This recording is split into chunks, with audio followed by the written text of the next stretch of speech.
আমার আবার কি, আমার এমনি বিয়ের অনেক শাড়ি পরে আছে, ওখান থেকে দেখে নেব। তুমিও দেখো, যদি তোমার কিছু পছন্দ হয় পরবে যখন এক দুবার, ফালতু ওর জন্য তো টাকা নষ্ট করে কি লাভ বলো? তুই তো আমাকে শাড়ি নিয়ে শোনানো শুরু করলি। তুই আমাকে ছোট করার জন্যই তো বললি তুই বিয়েতে অনেক শাড়ি পেয়েছিস, আমি কিছু পাইনি।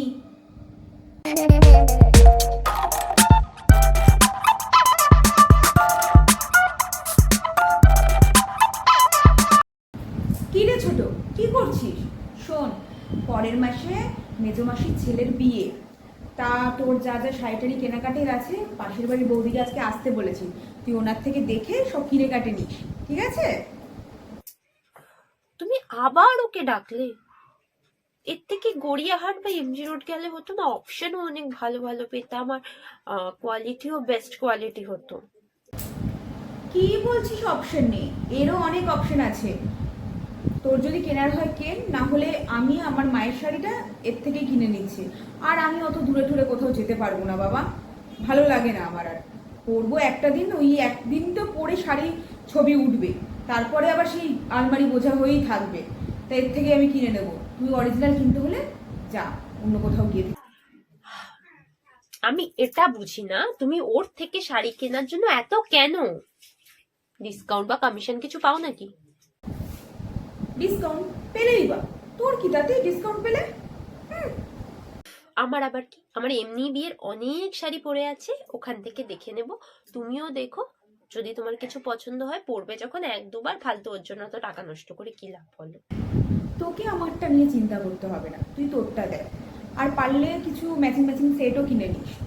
তোর বিয়ের সময় যে সেটগুলো দিয়েছে সেগুলো তো পরার মতো না, পাতলা পাতলা। আর তোর বিয়েতে তোর বাড়ির লোকজন তো সব শাড়িই দিয়েছে। আমার বিয়ের সময় আমার বাড়ির লোকজন সোনা দিয়েছে বেশি বেশি। তাই বলছি, শাড়ির ম্যাচিংয়ে কয়েকটা ভালো ভালো দেখে সেট কিনে নিস, ঠিক আছে? হ্যাঁ দিয়েছে, এই বাড়ি থেকেও দিয়েছে, তোমাকে সোনা আর আমাকে বেড কভার আর শাড়ি। এমন ভাবে বলছিস যেন আমি ওদেরকে বলেছি। ওরা কি দিল না দিল সে কথা আমাকে শোনাতে আসবি না, ঠিক আছে? না, শোনাতে আসতাম না। তুমি যদি আমাকে এটা না শোনাতে আসতে যে আমার বাপের বাড়ির কে কি দিয়েছে, তাহলে আমিও তোমাকে এটা শোনাতে আসতাম না। তুমি যদি ওটা শোনাতে আসো তাহলে এটাও শুনতে হবে। তুই তো আমাকে শাড়ি নিয়ে শোনানো শুরু করলি। তুই আমাকে ছোট করার জন্যই তো বললি তুই বিয়েতে অনেক শাড়ি পেয়েছিস, আমি কিছু পাইনি। তোমার কি মাথা খারাপ হয়ে গেছে? তোমার বিয়ে হলো 8 বছর হয়ে গেছে, আমার বিয়ে হলো 6 মাস হয়েছে। তোমার বিয়ের শাড়ি কি এখনো অব্দি থাকবে? আমি যে সেই কথা নিয়ে বলবো, তোমার সত্যি মাথাটা খারাপ হয়ে গেছে। যাতে টাকাটা না নষ্ট হয় তার জন্য আমি বললাম যে অনেক শাড়ি বাড়িতে পড়ে আছে, সেখান থেকে তুমি একটা দুটো পরলেই হতো। আমার বরের টাকা আমাকে বুঝতে দে, ওটা নিয়ে তোকে ভাবতে বলি, ঠিক আছে?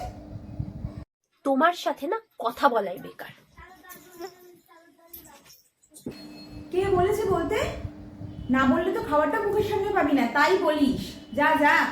হ্যাঁ, কথা বলতে এসছি আমার সাথে।